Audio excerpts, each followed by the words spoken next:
দৃশ্যমান একটা গণহত্যা আপনি চালিয়েছেন, চালার পর আপনি আবার ফেরত আসবেন? এত সহজ? আওয়ামী লীগ যদি ফিরতে চায়, মাহবুব ভাই যেটা বললেন, আমি মনে করি আওয়ামী লীগ ফিরতে পারেন। আওয়ামী লীগের প্রচুর পরিমাণ জনশক্তি আছেন, কিন্তু যারা অপরাধী তারা তো ফেরার কোনো সুযোগ নেই। শেখ হাসিনা ফেরার কোনো সুযোগ নেই। কারণ শেখ হাসিনা কেন ফেরার কোনো সুযোগ নেই? শেখ হাসিনা যে গণহত্যা চালিয়েছে তার ফাঁসি আদেশ হয়েছে, দৃশ্যমান ট্রায়ালটা আমরা দৃশ্যমান দেখেছি।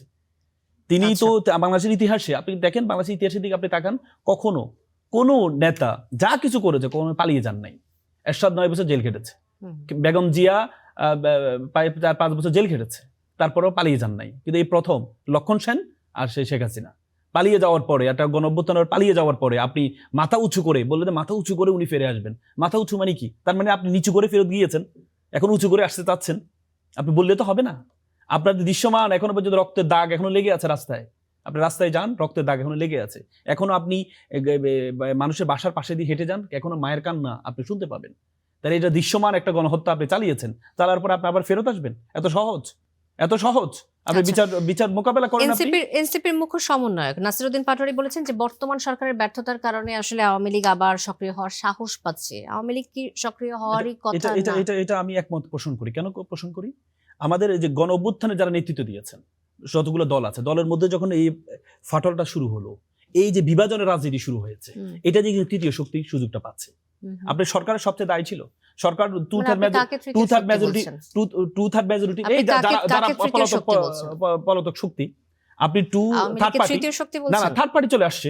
আপনি যখন গণ অভ্যুত্থানের দলগুলো সরকার বিরোধী দল আছে, এরপরে যখন তৃতীয় পক্ষকে গণ অভ্যুত্থান কেন হয়েছে? ফ্যাসিস্টকে সরিয়ে সেই ফ্যাসিস্ট এখন থার্ড পার্টি হিসেবে আছে। এখন আপনি যখন দুই পক্ষ যখন দ্বন্দ্ব করবেন, ভাই ভাই যখন ঝামেলা হবে, তৃতীয় পক্ষ তো এখানে সুযোগটা কাজে লাগাবে। আওয়ামী লীগ একটি রাজনৈতিক দল হিসেবে তারা কি তৃতীয় পক্ষ তাদেরকে বলা যায়?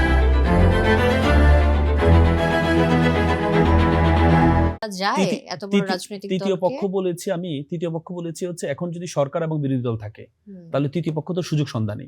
তো সুযোগ সন্ধান, তারা তো পালিয়ে গিয়েছে, তাদেরকে যেমনটা বলছিলেন মাহবুব আজিজ, প্রত্যেকে তো পালিয়ে যান এবং প্রত্যেকে খুনের সাথে জড়িত ছিলেন না, যেহেতু বড় একটি রাজনৈতিক দল। এখন আপনি তাদেরকে আইনের মাধ্যমে নিষিদ্ধ করেছেন।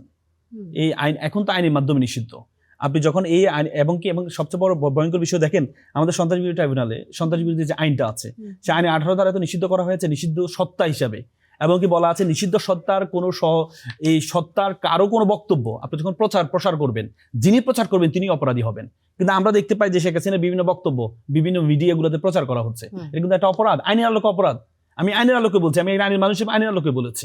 আইনের আলোকে আমাদের সন্ত্রাস বিরোধী যে আইন আছে, সে আইনের আলোকে আপনি যদি কোনো সত্তার, নিষিদ্ধ সত্তার কোনো কিছু প্রকাশ করেন, তাহলে এটা কিন্তু আইনের আলোকে আপনি অ্যাবেটর হিসেবে, সহযোগী হিসেবে আপনি অপরাধী হবেন।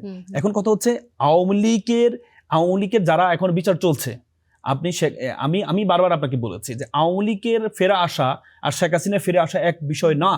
কারণ তার যে অডিও রেকর্ড আমরা শুনেছি, যেখানে সে বলেছে যে এই ওয়েপেন ব্যবহার করার জন্য, হ্যাঁ, সে রেকর্ডেড আছে। এবং কি রাজসাক্ষী যিনি পুলিশের ছিলেন, প্রধান ছিলেন, উনি কিন্তু রাজসাক্ষী হিসাবে বলেছেন ওনাকে যে হুকুম দেওয়া হয়েছে হত্যা করার জন্য। সকল কিছু কিন্তু দৃশ্যমান।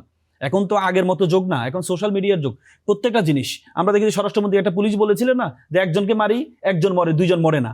তার মানে কি সব এখন দৃশ্যমান। আপনি তো হত্যা চালিয়েছেন নিজের দেশের মানুষের উপরে, তো সুতরাং আপনি হত্যা চালিয়েছেন, এখনো পর্যন্ত রক্তের দাগ শুকায় নেই, আপনি আবার ফেরত আসবেন? এত সহজ তো বিষয় না, সহজ তো বিষয় না। আপনি আইনি প্রক্রিয়ায় যে ট্রাইব্যুনাল আপনি তৈরি করেছেন বিপরীত পক্ষকে ধ্বংস করার জন্য, সেই ট্রাইব্যুনাল আপনি বলেছেন সবচেয়ে স্বচ্ছ ট্রাইব্যুনাল, সেই ট্রাইব্যুনাল তো আপনার বিচার হচ্ছে।